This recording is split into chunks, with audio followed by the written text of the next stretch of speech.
तो the star divine cultivator की last episode के एंड में हमने देखा था मिस मू ब्लैक सन पैलेस की डिसाइपल्स के ऊपर अटैक करने की साजिश करने की वजह से चैन जी को मौत की सजा देता है। तो ये सुनते चैन जिंग भी उसे मारने के लिए रेडी हो गया था, पर चैन जिंग उसे ना मारते हुए उसकी कल्टीवेशन को ही डिस्ट्रॉय करते हुए वहां से जाने के लिए दे दिया था। और फिर मिस मू तुलिन से कहती है, क्या चैन जी ने ही डिसाइपल सिलेक्शन कॉम्पिटिशन में दखल देने की कोशिश की? तुमने नहीं किया, तुम ही तो उसके साथ मिले हुए थे। अब इसके आगे नेक्स्ट एपिसोड की स्टार्टिंग में हम लोग मिस मू को देखते हैं जो कि तुलिन के ऊपर हमला करने के लिए अपनी पर्स को एक्टिवेट कर ली थी। ये देखते चैन जिंग कहने लगता है, मिस मू तो मुझसे कुछ ही साल बड़ी दिखती है, पर उनके पास तो 7 स्टार सील मौजूद है। और फिर मिस मू अपनी पावर से तुलिन के ऊपर हमला करती है। ये देखते लॉट तू जैसे तैसे मिस मू की इस अटैक से तुलिन को बचा लेते हैं, पर वो इसे रोकते हुए काफी ज्यादा पीछे हो गया था। इससे मिस मू को भी चांस मिल जाती है और वो तुरंत ही तुलिन के पास आकर तुलिन की स्टार बॉडी रियलम की कल्टीवेशन की एक लेवल को डिस्ट्रॉय कर देता है। मिस मू कहते हैं, ब्लैक सन पैलेस की डिसाइपल सिलेक्शन कंपटीशन में जिसने भी दखल दिया था, जिसने भी छोटे मोटे गलतियां की है, उसकी कल्टीवेशन को सप्रेस कर दिया जाएगा और जिसने भी बड़ी गलतियां की है उसे फांसी दिया जाएगा। लॉर्ड तू मैंने लिन की स्टार बॉडी रियलम की कल्टीवेशन की एक लेवल को सप्रेस कर दिया, क्या आपको इससे कोई दिक्कत है? तो ये सुनते लॉर्ड तू कहता है नहीं। मिस मू फिर से कहते है, तो फिर शांग युआओ चैन के साथ क्या किया जाए? लॉर्ड तू कहने लगती है, शांग युआओ चैन ने न केवल डिसाइपल सिलेक्शन कंपटीशन के अंदर मेरी बदनाम किया और तो और उसने शांग जी के थ्रू चैन जिंग को मारने की कोशिश की, उसके ऊपर जानलेवा हमला भी किया था, इसकी वजह से उसे फांसी मिलना चाहिए। लॉर्ड तू की ऐसी बातों को सुनकर शांग युआओ चैन भी गुस्सा होने लगता है। तो ये देखते लॉर्ड तू तुरंत ही उसे वहीं पे मार डालता है और फिर मिस मू से कहता है, मिस मू क्या आप इससे खुश हो? तो मिस मू कहती है, ये सही है, बट तुम्हारी लापरवाही की वजह से जो कुछ भी हुआ है उससे नजरअंदाज नहीं किया जा सकता। ब्लैक सन पैलेस तुम्हें इसके लिए नहीं छोड़ने वाले, इसलिए तुम ब्लैक सन पैलेस के अगले ऑर्डर तक इंतजार करो और कोंगजुआन सेक्ट की लीडर की पोजीशन सही से संभालते रहो। और फिर मिस मू चैन जिंग के पास आकर कहने लगती है,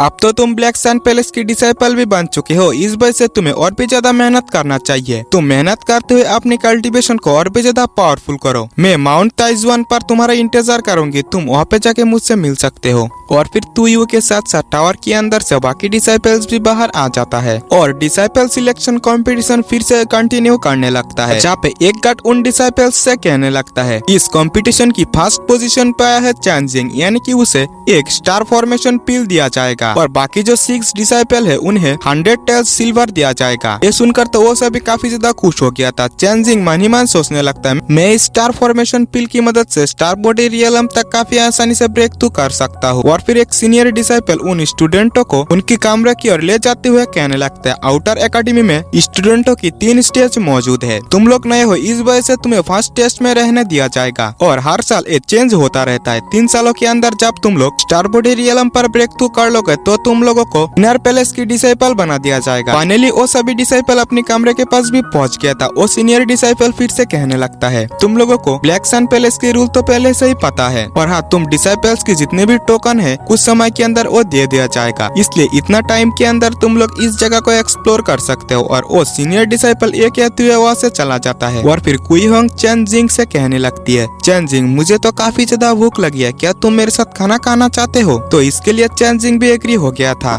और चैन जिंग लैंगलिंग से पूछते हैं, क्या तुम हमारे साथ जुड़ना चाहते हो? इसके लिए लैंगलिंग भी एग्री हो गई थी। वो सभी तुयू को भी इसके लिए इनवाइट करते हैं, पर तुयू उन सभी को इग्नोर करते हुए से चला जाता है। और फिर 2 गार्ड आकर चैन जिंग के बारे में पूछते हुए कहता है, यहाँ पे चैन जिंग कौन है, क्योंकि हमारी मार्शल ब्रदर जियान उससे मिलना चाहता है। तो चैन जिंग भी इसके लिए मान जाता है और उससे मिलने के लिए आ जाता है। और फिर हम आउटर एकेडमी के बाहर एक पर्सन को देखते हैं जिसका नाम जियान फिजू था और ये जियान फैमिली से था, जो कि इस सिटी के अंदर टॉप फैमिलीज की लिस्ट में आता है। चैन जिंग को देखते जियान चैन जिंग की स्टार फॉर्मेशन पिल के बारे में बात करने लगता है। चैन जिंग से कहता है, क्या तुम इस पिल को बेचना चाहते हो? पर चैन जिंग साफ साफ इसके लिए इनकार कर देता है। तो ये सुनते जियान की गार्ड कहने लगता है, तुम्हारी हिम्मत कैसे हुई मार्शल ब्रदर जियान को इनकार करने की, क्योंकि इस आउटर एकेडमी के सबसे ज्यादा टैलेंटेड पर्सन है। ये सुनते चैन जिंग कहता है, आउटर एकेडमी की सबसे ज्यादा टैलेंटेड पर्सन जिसका कल्टीवेशन पहले से ही रुका हुआ है। ये सुनकर तो उन लोगों को और भी ज्यादा गुस्सा आ जाता है और वो चैन जिंग से काफी ज्यादा बहस करने लगता है। इतना ज्यादा बहस को बढ़ता हुआ देखकर वहीं पे मू किंगलैंड भी आ जाती है और कहने लगती है, मार्शल ब्रदर जियान आपको ये बात पता होनी चाहिए कि चैन जिंग के साथ मू किंगलैंड की काफी अच्छी रिलेशन है। ये सुनते जियान शॉक होते हुए डरते हुए कहने लगता है तुम झूठ मत बोलो, क्वांग युआन सिटी की मो फैमिली की मो किंगलान चैनजिंग इसकी दोस्त कैसे हो सकता है और तुम इस आउटर एकेडमी में क्या कर रहे हो। तो ये सुनते ही मो किंगलान कहती है तुम्हें शायद से ये बात पता होनी चाहिए कि मो किंगलान ने भी इस डिसाइपल सिलेक्शन कंपटीशन में हिस्सा ली है, क्या ये बात तुम्हें नहीं पता था? ये तो हर किसी को पता है। तो ये सुनते ही जियान अपने मेंबर्स के साथ वहाँ से चला जाता है क्योंकि उसके पास भी और कोई रास्ता नहीं था। और फिर यहाँ से ब्लैक सन पैलेस के सामने दिखाया जाता है जहाँ पे ब्लैक सन पैलेस के कई सारे मास्टर्स आया हुआ था। वहाँ पे डिसाइपल्स भी एक एक करके आने लगता है और फिर इन मास्टर्स में से आउटर पैलेस की डीन मू शियानहे को दिखाया जाती है जो अपनी सीट से उठते हुए डिसाइपल्स से कहने लगता है जो भी डिसाइपल्स इस सिलेक्शन कंपटीशन में पास होके आउटर एकेडमी की डिसाइपल हुआ है पहले तो उन लोगों को इसके लिए वेलकम। और मैं आउटर एकेडमी के सभी मैटर्स को हैंडल करता हूँ। आउटर एकेडमी में जितने भी नए डिसाइपल्स है उन्हें या कि रूल्स के बारे में तो पहले ही पता चल गया होगा, इसलिए आप लोगों को इन रूल्स को ब्रेक नहीं करना चाहिए। यहाँ पे आप लोगों को बुलाने की वजह यह है कि हर साल हमारी आउटर पैलेस की जितने भी नया डिसाइपल्स एडमिशन लेता है उसके बाद ही उनकी रैंकिंग डिसाइड किया जाता है। इसके लिए हम लोग एक फाइट भी रखते हैं। यह कि कंपटीशन के रूल तो पहले ही आप लोगों को पता है, इस वजह से इस कंपटीशन को स्टार्ट कर दिया जाए। और फिर कंपटीशन भी स्टार्ट हो जाता है जहाँ पे डिसाइपल्स एक एक करके एक दूसरे से फाइट करने लगा था। मू किंगलान चैनजिंग से पूछती है चैनजिंग तुम पूरे ही दिन इस फाइट को देखते रहे, क्या तुम इस कंपटीशन में हिस्सा नहीं लेना चाहते? ये सुनकर चैनजिंग भी एरिना के अंदर फाइट के लिए आ जाता है और वो कहता है मैं चैनजिंग आउटर एकेडमी की नंबर 1 स्टूडेंट जियान फिजिको में चैलेंज करता हूँ। ये सुनकर तो वहाँ पे मौजूद सभी डिसाइपल ही शॉक हो चुका था और इसी के साथ ये एपिसोड भी यहीं पे एंड होता है। तो अगर आपने अभी तक हमारे चैनल को सब्सक्राइब नहीं किया तो प्लीज सब्सक्राइब कर लेना और वीडियो को भी एक लाइक कर देना और कमेंट में नेक्स्ट पार्ट जरूर से लिखना। मिलते हैं नेक्स्ट वीडियो में, बाय बाय।